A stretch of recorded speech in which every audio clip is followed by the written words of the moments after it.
can't believe it was a week ago already. So much fun this year's draft, but it's in the books, so it's that time of year. Way too early mock draft season. Our Jordan Reed put together this gem. One note before we dive in. Jordan did not make the order. It's based on the inverse Super Bowl odds from ESPN Bet. A little weedsy, but Jordan, take us through your top three, starting with a trade up to number one. I love it. Yeah, the 2026 NFL Draft is only 356 days away, not like I'm counting or anything, Laura. But at number one overall, we have Cade Klubnik, the quarterback out of Clemson. There's a lot of excitement about him. He reminds me a lot of Bo Nix when he was coming out of Oregon a few seasons ago. Very good staying on script. He's really good playing inside of the pocket, outside of the pocket. I go back to that final game in the college football playoff against Texas. He was phenomenal in that one. 336 passing yards, 3 touchdowns in that one as well. He made a huge improvement from his sophomore to his junior season, a huge bump up, and I'm expecting him to continue on that extension this season, now with another season under offensive coordinator Garrett Riley. The next one is Caden Proctor, the offensive tackle out of Alabama, a huge offensive tackle at 6'7", 360 pounds. He's a consistent run blocker. Needs to clean up his pass protection. That's an area where he needs to improve next season, but I think he's going to be one of the best offensive linemen in the country now that we know he's going to be that. The player that I'm a huge fan of is Peter Woods, the defensive tackle out of Clemson. Yes, Clemson is very loaded on both sides this year. I think he's going to be in contention to be the first non-quarterback off of the board, along with Ohio State safety Caleb Downs. Peter Woods at 6'3", 315 pounds, very reminiscent of Christian Wilkins when he was coming out a few seasons ago. Very bouncy athlete, very stout at the point of attack as well. They primarily rush him off of the edge, surprisingly, but I think they're going to play him more inside next season. So look for him to be the first non-quarterback off of the board in 2026. Now, some other guys at the position at quarterback that scouts are already really excited about. Lenore Sellers of South Carolina. It would not be surprising if he ends up putting himself in contention to be the number one overall pick. Reminds me a lot of Donovan McNabb and a more polished Anthony Richardson. Really good athlete, but still needs some refinement as a passer. Some other names, Garrett Nussmeier out of LSU. There was a lot of excitement about him early on in the season, but he tapered off a little bit as the season went on. Had 4 games with multiple interceptions, but a lot of scouts are excited about him coming back for another season. And then Drew Aller, a big quarterback at 6'5", 238 pounds out of Penn State. There was a lot of excitement about him, and some people thought he even could have came out of this past year's draft and being that first-round selection. Going back to school another year, his completion percentage went up from 60% to 66.5%. He's done a good job developing under offensive coordinator Andy Kotelnicki. And it does show you, I know it's early, but next year's quarterback class is loaded. And that's 4 quarterbacks you have there in the top 8 picks, Jordan. But we didn't see Arch Manning in there, and some fans are like, what in the world? Why is that? Why is Arch not there? Yeah, I'm still getting tweets about that on social media. March for Arch, planning for Manning. I hear the phrases already from fans, but turning quarterbacks like Tua Tagovailoa and Mac Jones into potential first-round players, I don't think Arch Manning is going to be in any rush, so it wouldn't be surprising if we don't see him until 2027 or even 2028, Laura. Yeah, it's just not the Manning way either, and he's going to stay in line, I believe, with what his family's done. I'm excited for Texas next season. All right, let's get back to the Browns, who Jordan has trading up to take a quarterback number 1 overall in 2026, which is interesting. Here's their quarterback room right now. They have Joe Flacco, Kenny Pickett, and Deshaun Watson. Plus, they drafted both Dillon Gabriel and Shedeur Sanders this year. Of course, Dillon Gabriel was drafted before Shedeur. Tim, how do you see things shaking out with this group? Well, listen, I mean, the reality of it when you see it is like it's hard for 5th-round draft picks to make the football team. Like, it doesn't matter what your name is, especially at the quarterback position. And then when you look at the lineup, you just outlined, Joe Flacco is going to be the day 1 starter. That's why he's there. But he's also hasn't started, a full season in 7 years. And so Kenny Pickett is very valuable because Kenny Pickett started games for the Super Bowl winning, Philadelphia Eagles a year ago. He's got a tremendous value as a backup in the National Football League.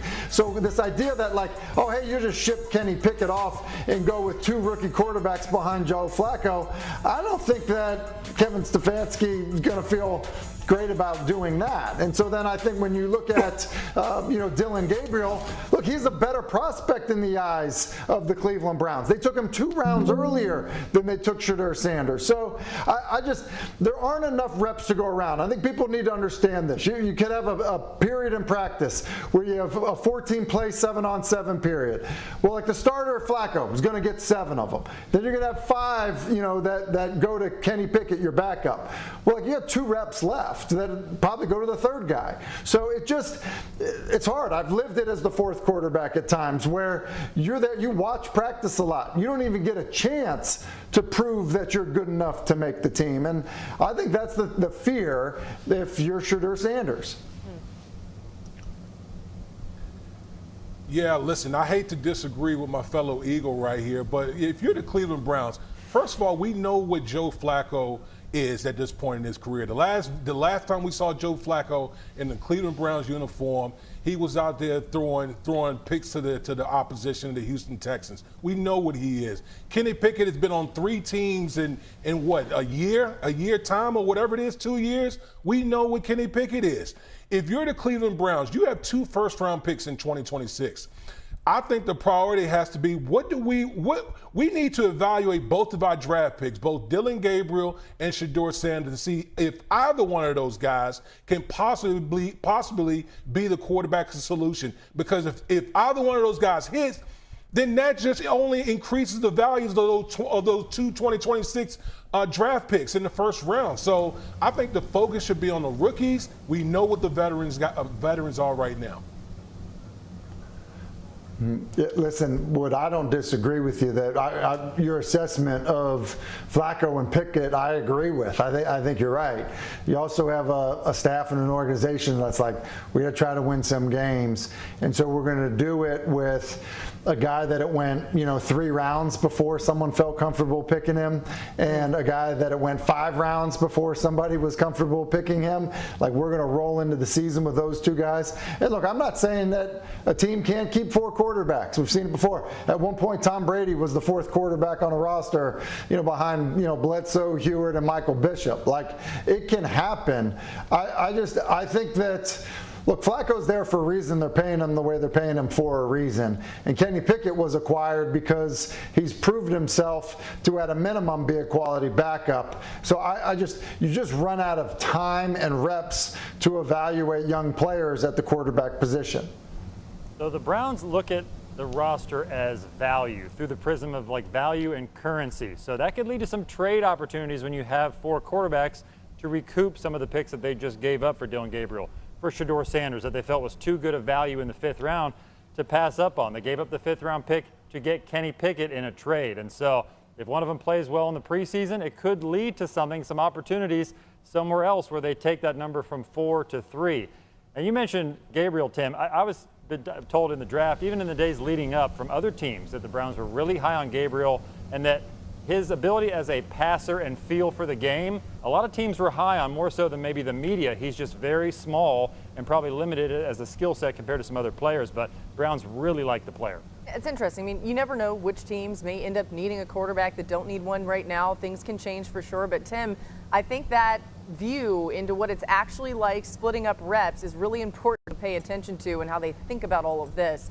Of course, we'll continue to keep an eye on what the Browns do. Coming up next, let's dive into the Cowboys a little bit more. They nailed most of their draft, but skipped one critical need, wide receiver. Hear why D. Wood says adding a veteran.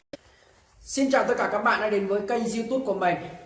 Hiện tại mình là nhà sáng tạo nội dung về mảng video cắt dán trên nền tảng YouTube. Video ngày hôm nay mình sẽ chia sẻ cho các bạn cách tạo ra video cắt dán của mình. Đây là những sản phẩm của mình tạo ra này. Trước tiên, để tạo ra được những sản phẩm cắt dán tuyệt vời, mình sẽ cần những dụng cụ như sau. Đây là giấy thủ công này. Đấy. Rất nhiều màu sắc nha các bạn ơi. Đây là màu cam này. Đây là màu xanh này. Mình đã chuẩn bị rất nhiều màu này. Còn cả màu đỏ. Đấy. Và còn rất nhiều những dụng cụ như đây là hồ dán.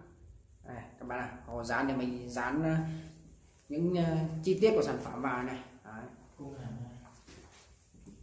Và để dán được cắt được cái sản phẩm đẹp như thế này thì mình cần đến một chiếc kéo. Đây là chiếc kéo của mình này. Đấy. Để tạo hình được những hình này thì mình lại cần một cây bút dạ đây là cây bút dạ của mình này. Đấy. Đây, những sản phẩm của mình tạo ra mình vẫn còn lưu giữ tại nơi làm việc đây này.